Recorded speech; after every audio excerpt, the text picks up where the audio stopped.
Welcome, students. I am Aurora, the artificial intelligence system on Spacegate Station. In this episode, you will be learning about what weather is and the various components that make up the weather, such as air temperature, humidity, precipitation, and air pressure. Please stand by for transfer to Spacegate Station.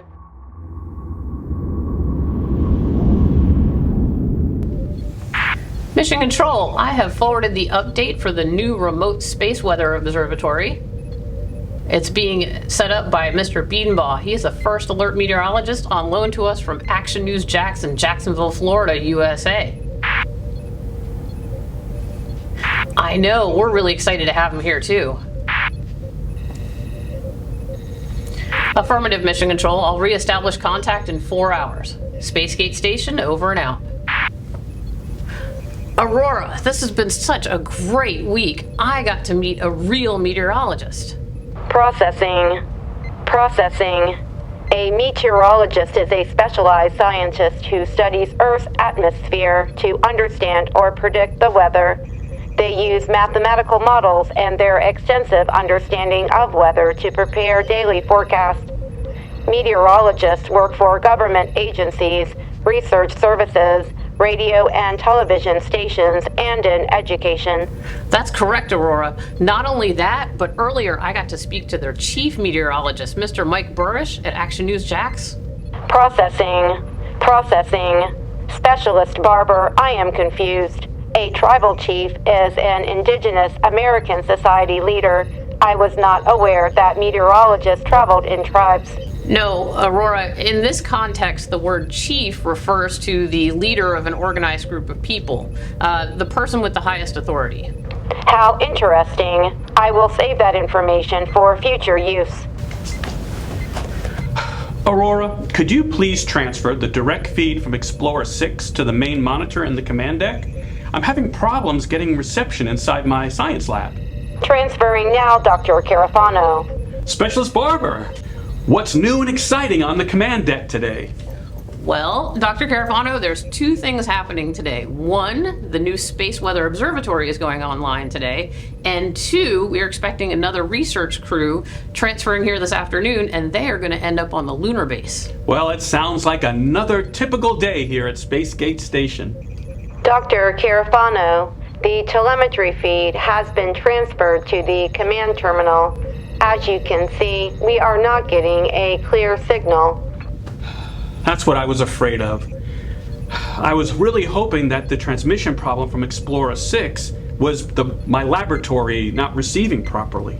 What is Explorer 6, Dr. Carafano? Oh, Explorer 6 is a deep space probe that's actually looking at the liquid layers on the planet Saturn near its North Pole. But we're not getting any transmission from the probe. I know. Aurora, could you please redirect the Deep Space Telescope to look at the North Pole of Saturn for me? Dr. Carafano, I have directed the Deep Space Telescope feed to the command terminal. You can now view the approximate location of Explorer 6. Oh my. Wow. Would you look at that? I have never seen that before. I don't even know what that is. It's some form of weather anomaly, and I don't know why it's interrupting and making it difficult to get telemetry from Explorer 6. I'm not a meteorologist. Well, you are in luck. Mr. Biedenbaugh is a meteorologist, and he is presently helping Engineer Ross in Lab 4 finish with the setup of the Space Weather Observatory. That's really amazing. I completely forgot about that. I'm going to head over there right now and show him all my data. Maybe he can help me figure out why we're not getting a transmission from Explorer 6. Thanks, Specialist Barber. You're a real help. You are very welcome. It's all part of my job here as the glue that keeps this space station functioning at peak performance. Well, I'll take your word on that. Yes, Mr. Biedenbaugh, that should do it. I just have to finish up here, and then I'll meet you in the lab. I have to make sure that the digital feeds are secure before I close the receiver. Then I'll climb through the transfer tube on my way to the lab, stopping by the engineering room, of course, to pick up some cables, and then eventually I'll be there. It shouldn't take long. Well, at least I don't think it will. Mr. Beanbaugh, I hope I'm not interrupting you. Do you have a minute? Oh, no, not at all. Just finishing up.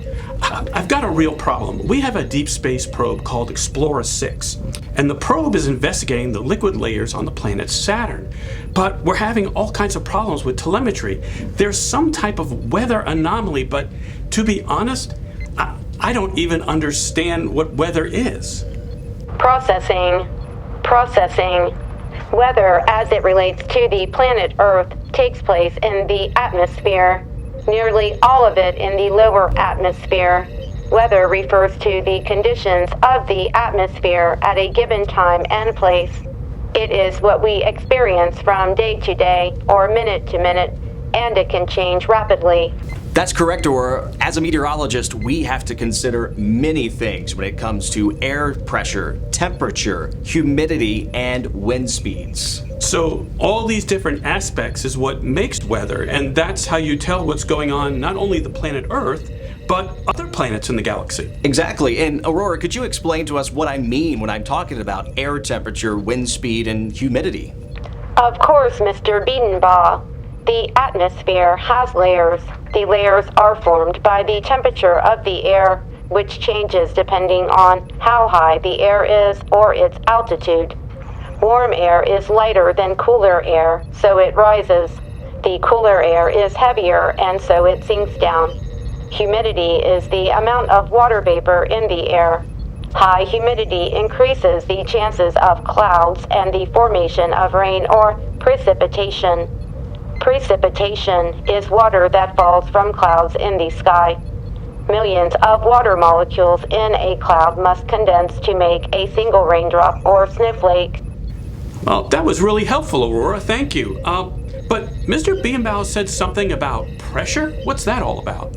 Air pressure, also known as barometric pressure, describes the weight of air molecules pushing down on the Earth. At sea level, the air pressure 14.7 pounds per square inch. The reason we can still move our bodies freely is because air pressure is all around us, and our bodies are used to it. Air pressure can increase or decrease based on the temperature and humidity of the air.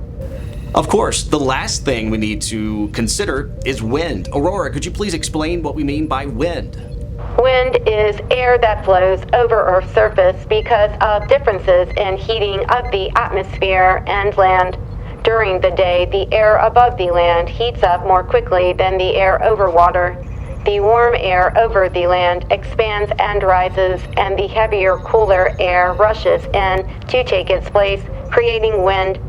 At night, the winds are reversed because the air cools more rapidly over land than over water. So, Dr. Carafano, as a meteorologist, those are the conditions that I look at to see what the weather is going to be like in the future. Processing. A weather forecasts begin with observations of the atmosphere by meteorologists using weather stations. This information is also combined with satellite images showing cloud movement. Meteorologists then input their observations to computer models, which are specially designed to forecast the weather. Very good, Aurora. I couldn't have said it better myself. So, Mr. Beanbaugh, maybe you could take a look at this weather system on Saturn and help me figure out why we're not getting our transmission from Explorer 6. Aurora, would you please transfer the direct feed from the Deep Space Telescope on the North Pole of Saturn to Mr. Beanbaugh's laptop here? Transferring now. Let me see. Based on this data, I think what you have here is a hurricane on the surface of the planet. A hurricane? That's correct. Why don't we look at it on the big screen so I can show you why? That'd be perfect, thank you. I wanted to show you this. This is the top of Saturn, the North Pole of Saturn, and you may notice this spinning feature right here. That's a hurricane. We see those here on Earth, but there's one on the top of Saturn. And the eye wall, the most intense portion of hurricanes, wind speeds 300 plus miles per hour. The distance across the eye of the storm is over 1,200 miles. That's the distance here on Earth of, say, the beaches of North Carolina to central Kansas, so pretty far. The storm extends itself 600 to 700 miles away from the eye, so pretty large area there on the top of Saturn. So what I think your problem is to do with radio waves. You are using low frequency radio waves, and that has a hard time getting through a storm like a hurricane. I think you need high frequency radio waves. So all I need to do then is retask Explorer 6's probe to function at a higher frequency, and that should solve my problem. Well, Mr. Beanball, thank you so much for not only teaching me all about weather today, but helping me fix this problem. I can't wait to get back to the command deck and make the changes so I can get my mission back on track. Thank you so much, and I hope you really enjoy your stay here on Spacegate Station.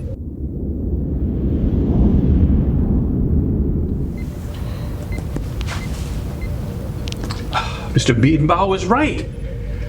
I was able to retask the Explorer probe to transmit at a higher frequency, and then I was able to adjust its travel so it was skirting outside the hurricane, and it fixed the problem. I've got a great wave analysis now.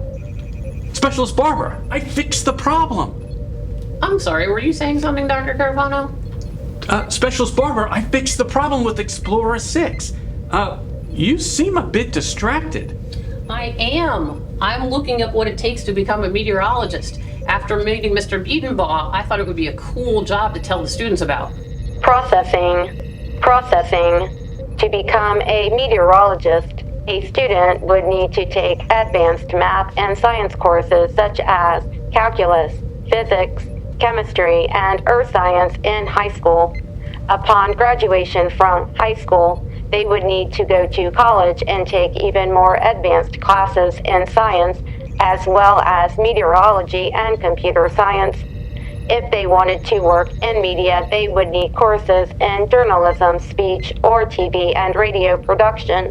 Thank you, Aurora, but I already read that information. You are welcome, Specialist Barber. Specialist Barber, I hope you're not considering a career change. You know, you're very important to the operations here at Spacegate Station. Did you hear that, Aurora? I'm invaluable. Dr. Carafano, I have recently developed a list of the necessary steps to allow the Spacegate Station crew to manage without a communication specialist. The list is not very long. Would you like me to provide you with a digital or hard copy? Seriously, Aurora? I'll tell you what, Aurora, let's wait till later. But I'll have you print up a hard copy, and I'll have it framed, and we'll put it in the mess hall for everyone to enjoy. Aurora, as soon as I find those humor files, they're toast.